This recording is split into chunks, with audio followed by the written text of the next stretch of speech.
Halo, perkenalkan, nama saya Aisyah Nindil Mila dari kelas Hubungan Internasional B, akan menjelaskan tantangan ekonomi Indonesia ke depan untuk kompleks, tapi saya coba rangkum berdasarkan dinamika yang terlihat saat ini.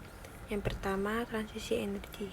Jadi isu besar, Indonesia kaya sumber daya alam, tapi ketergantungan pada komoditas seperti batu bara dan sawit membuat ekonomi rentan terhadap fluktuasi harga global dan tekanan dekarbonisiasi dari dunia internasional.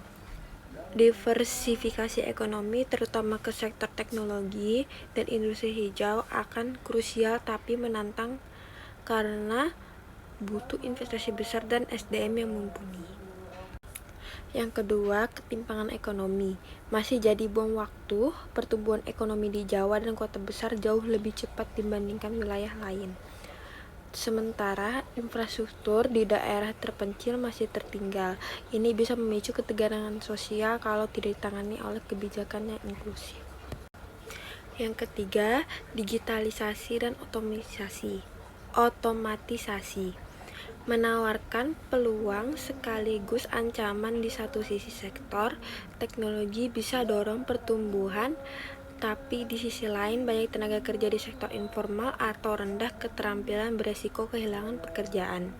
Peningkatan kualitas pendidikan dan pelatihan vokasi jadi kunci, tapi implementasinya lambat dan mahal.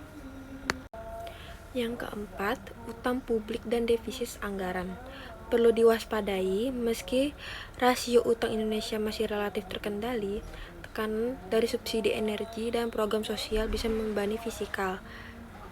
Apalagi kalau pertumbuhan ekonomi melambat akibat resesi global dan gangguan rantai pasokan. Dan terakhir, ketidakpastian geopolitik dan perang dagang global bisa mengganggu ekspor dan investasi asing yang selama ini jadi penopang ekonomi Indonesia. Perlu cerdik bermanuver di tengah rivalitas besar seperti AS dan Tiongkok, sambil menjaga hubungan dan mitra dagang lain. Yaitu secara keseluruhan, peluang besar, tapi tantangannya juga tidak ringan. Fokus pada reformasi struktural, peningkatan kualitas SDM, dan kebijakan yang adaptif akan menentukan apakah Indonesia bisa naik kelas, jadi ekonomi maju, atau terjebak di middle income trap. Nah, itu pendapat saya berdasarkan pola yang terlihat sekarang.